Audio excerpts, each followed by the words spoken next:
అందరికీ నమస్కారం.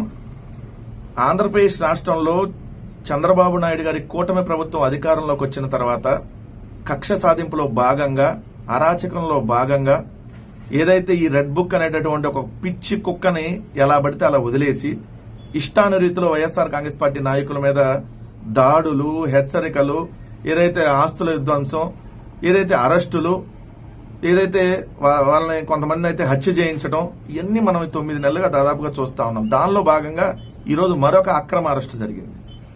ఎవరిది అంటే ఈ రెడ్ బుక్ లో నారా లోకేష్ క్లియర్ గా రాసుకొని మరి ముందే చెప్పి నేను ఖచ్చితంగా వీళ్ళని కడ్రాయర్ల మీద పరిగెట్టిస్తా, ఖచ్చితంగా వీళ్ళందరూ నేను అరెస్ట్ చేపిస్తానని చెప్పి ఏదైతే నారా లోకేష్ ముందే చెప్పాడో దానిలో భాగంగా కక్ష సాధింపులో భాగంగా ఈరోజు గన్నవరం మాజీ శాసనసభ్యులు వైఎస్ఆర్ కాంగ్రెస్ పార్టీ నాయకుడైనటువంటి వల్లభనేని వంశీ గారిని ఈరోజు హైదరాబాద్ లో మైహోం భూజాలో ఆయన నిర్బంధంలో ఆయన తీసుకొని పోలీసులు ఈరోజు విజయవాడ తరలిస్తున్నటువంటి పరిస్థితి.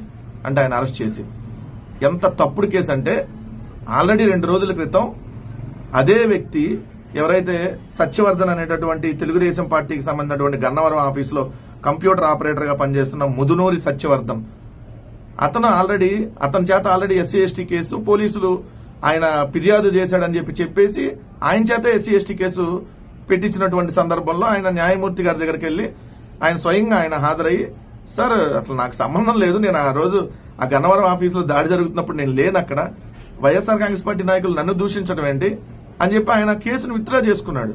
నాకు తెలియకుండా పోలీసులు సంతకం పెట్టించుకున్నారు అని చెప్పి, అది ఎస్సీ ఎస్టీ కేసు అని అసలు నాకు సంబంధమే లేదు అని ఆయన స్వయంగా జడ్జి గారు ముందు చెప్పింది. ఎప్పుడు?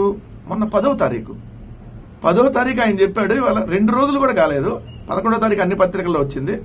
ఇవాళ 13వ తారీఖు ఏమంటే వల్లభనేని వంశీ గారిని విజయవాడ నుంచి పరిగెత్తుకొని పోలీసులు అసలు ఆగమేఘాల మీద వచ్చి ఇంకో కేసు మీద అరెస్ట్ చేశారు. ఏంటంటే ఆ సత్యవర్ధన్ అనేటటువంటి అతను అంటే బెదిరించి తప్పుడు వాంగ్మూలం ఇప్పించారంట. మీరు గుడ్డిగాడిది కన్నా పలుదు అవుతున్నారా పోలీసులు? అంటే బెదిరించి, అంటే మేము అపోజిషన్ లో ఉండి మేమే బెదిరించేస్తాం, మీరు అధికారంలో ఉండి చేతులు గాజులు వేసుకుని కూర్చుంటారా? ఎవడన్నా చెప్పేదానికి వినటానికన్నా కనీసం కొంచెం వినసొంపుగా ఉండాలి కదా, చెప్పేదానికన్నా నమ్మశక్యంగా ఉండాలి కదా. మీరు పెట్టిందే తప్పుడు కేసులు. ఎందుకంటే దానికి సంబంధించి ఆల్రెడీ దాడి జరిగింది. ఆ రోజు గన్నవరం టీడీపీ ఆఫీస్కి సంబంధించిన దాంట్లో ఒక ఘర్షణపూరితమైనటువంటి వాతావరణంలో రాజకీయ నేపథ్యంలో దాడి జరిగిన దాని మీద 2022 ఫిబ్రవరి 20 దాడి జరిగితే 44 మంది వైఎస్ఆర్సీపీ నాయకులపై అప్పుడే పోలీసులు కేసులు నమోదు చేశారు. ఏది జగన్మోహన్ రెడ్డి గారి ప్రభుత్వంలోనే వైఎస్ఆర్ కాంగ్రెస్ పార్టీకి సంబంధించినటువంటి నాయకుల మీద అక్కడ కేసులు నమోదు చేస్తే వాళ్ళు అరెస్ట్ అయ్యారు, తర్వాత బెయిల్ మీద బయటకు వచ్చారు. కానీ మీరు అధికారంలోకి వచ్చినాక ఆ 44 మంది కాదు, ఆ 44 మందితో పాటు వల్లభనేని వంశీ ఇంకొక 50 మంది ఉన్నారని చెప్పి మళ్ళీ వైఎస్ఆర్ కాంగ్రెస్ పార్టీ అక్కడ ఉన్నటువంటి స్థానిక నాయకులందరినీ యాడ్ చేసేస్తే దాంట్లో 33 మందిపై ఏదైంది కేసులో 33 మంది ఆల్రెడీ బెయిల్ మీద బయటకు వచ్చారు ఎస్సీ ఎస్టీ ప్రత్యేక కోర్టులో.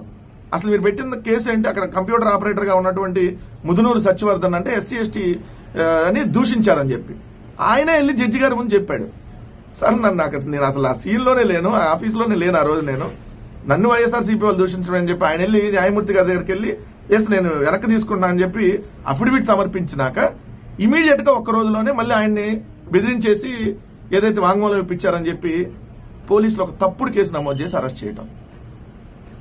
నారా లోకేష్ గారు ఒకటి గుర్తుపెట్టుకోమని చెప్తున్నా, ఎల్లవేళలా మీరు అధికారంలో ఉండరు, మీరు ఇంకా ఉండేది జమిలీ ఎన్నికలు రాకుండా ఉండుంటే 4 ఏళ్లు. దాని తర్వాత గుర్తుపెట్టుకోమని చెప్తా ఉన్నాం, వైఎస్ఆర్ కాంగ్రెస్ పార్టీ నాయకులు జోలికి మీరు వచ్చారు, మమ్మల్ని ఎక్కడ టచ్ చేయకూడదు అక్కడ టచ్ చేసి ఉన్నారు. ఖచ్చితంగా దీనికి తగిన ప్రాయశ్చిత్తం అనుభవించే రోజులు అతి దగ్గరలో ఉన్నాయని గుర్తుపెట్టుకోండి. ఇలాంటి అక్రమ కేసుల్ని ఇలానే మీరు కొనసాగిస్తా వెళ్తే ఖచ్చితంగా దానికి తగినటువంటి ప్రతిచర్య ఉంటుందని మాత్రం గుర్తుపెట్టుకోమని హెచ్చరిస్తా ఉన్నాం. ఇలాంటి తప్పుడు కేసులకు వైఎస్ఆర్ కాంగ్రెస్ పార్టీ భయపడద్దు అనుకున్నారా? భయం అనేది మీ ఒంట్లో ఉంటుందేమో, భయం అనేది వైఎస్ఆర్ కాంగ్రెస్ పార్టీలోనే లేదు, మా పార్టీ బ్లడ్లోనే లేదు. సో మీరు ఎలాంటి తప్పుడు కేసులు పెడితే భయపడం, బట్ న్యాయస్థానాల ద్వారా పోరాడి న్యాయస్థానాల ద్వారా మీరు పెట్టినటువంటి తప్పుడు కేసులకి ఖచ్చితంగా దానికి సంబంధించి బెయిల్ మీద మళ్ళీ బయటకు వచ్చి మళ్ళీ మీ ప్రభుత్వం మీద ఖచ్చితంగా పోరాడతామని మాత్రం హెచ్చరిస్తా ఉన్నాం.